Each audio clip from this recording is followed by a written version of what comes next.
4 of the former Minneapolis police officers connected to the death of George Floyd have been charged.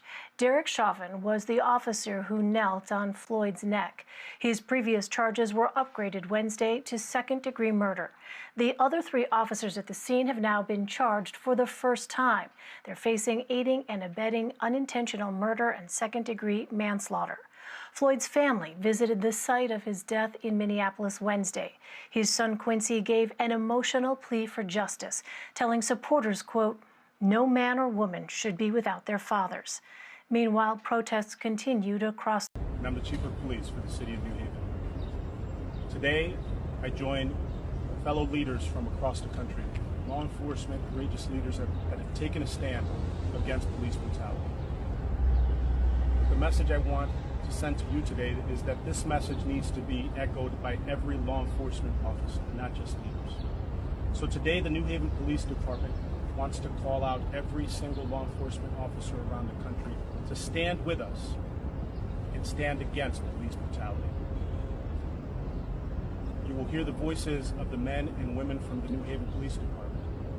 But these are also the voices of law enforcement officers around the country that do their jobs every single day, honoring their oath and their commitment to their cities. So today we speak for us, but we speak for them. We stand against police brutality. Against police brutality. We will now take the oath of office and renew our vows to the City of New Haven. Please raise your right hand. I solemnly swear. I solemnly swear. That I will faithfully and impartially. That I will faithfully and impartially. Perform the duties.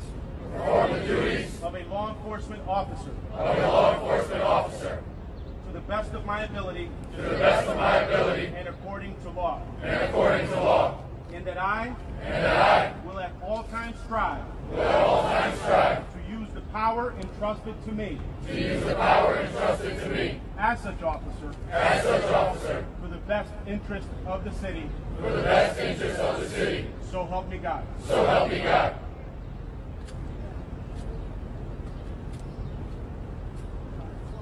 Continue to the crowd and talk. Yo, so finally, we are starting to see some type of change within everything that's been going on. And it's making me happy because not only are we seeing more and more white people and mixed races join these protests, we have actual police officers who are putting down the shield and the badge and doing all of that. Like I spoke in my last video, I was saying I wanted to see more officers get engaged with protesting because this will cause an actual change, you know? And what's been going on lately, I feel like there's honestly going to be justice, and I feel like we're going to come to a positive conclusion to everything. You know what I'm saying? And what I really wanted to say was everything that's going on is just it's on the right track. We're not seeing anything too major, but we're moving steadily in the right direction. That's what I'm trying to say. And other than that, I just feel like it's amazing, man. Like I love the fact that everybody can say we didn't do this for nothing. Like people weren't protesting and people weren't speaking and people weren't rioting for no reason. We're actually coming to a some type of conclusion that works for us, that works for everybody, you know? And honestly, the more that I see it, the more I feel good about it. I love it. I love this. I love it. And another thing too that I heard, there's finally going to be justice for George Floyd. We haven't seen any type of conviction yet, but we heard that the dumbass, the fuck nigga, that's what I'm gonna call him because that's what he is, don't care. He's going to jail, of course. He's been charged with murder, with, you know, he has multiple charges that are built up against him. You know what I mean? So he's going to jail. We're just waiting to see the sentence, and we're waiting to see what he's going to be when he's going to be convicted. Sorry. I love to see it, man. And not only him, other police officers that were engaged in the same type of BS that he was in as well. I'm trying to tell everybody this, like, there's going to be a change. There's going to be a positive change. And this is coming. You know what I mean? All of this was not for nothing. God in the universe, because I am a believer, does not put us through situations we cannot handle. And he damn sure isn't going to put us in a situation where we're going downwards and where everything is completely negative. No, we have to take that and learn from that and grow and change it into something positive. And that's what we did. Sure, there were people who were doing negative shit during this. And about that, I had to make another edit.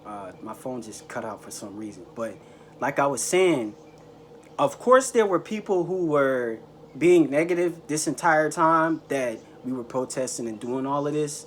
But there was more of a majority who were trying to do it peacefully. And I feel like that's what's going on. That's what's taking place right now, is that we're coming to a peaceful conclusion where we don't have to bring out no damn military like Trump said. Bring out no military. For real, how I'm going to give you my honest opinion on that. Like, let me tell you this. I feel like, honestly, we are living in a simulation. We are living in the Matrix. Everything is controlled. Everything is propaganda. Everything is fucked. At least speaking for America. Living here in America for damn near 20 years. But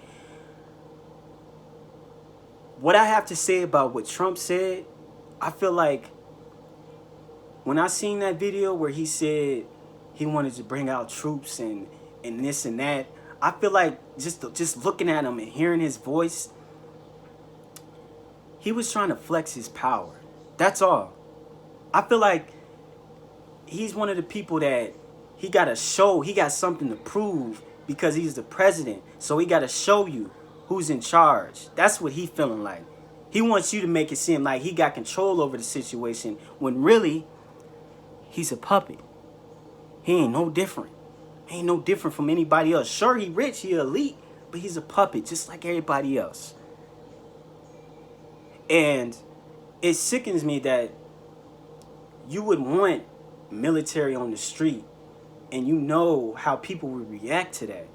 Like, people are already messed up during this entire quarantine, being put in quarantine in the first place. And now he's talking about rolling U.S. troops out. The fact that there are already people who are rioting and people who feel negative about this entire situation, that only makes it worse. And you know, if somebody else gets killed on camera due to Trump bringing out troops, that's going to de-escalate the entire situation. That's going to mess up everything that's going on. That'll make him look bad. I'm sure he knows that's not a smart idea. See, I feel like Trump just a nigga that's all talk for real. You feel me? He, like I said, he just wants to flex his power and show you that he is in control. And he really isn't. Of course, he can say and sign some papers, but at the end of the day, he's getting told what to do. People are pulling his strings. You feel me? But other than that, we're going to come to a positive conclusion, man.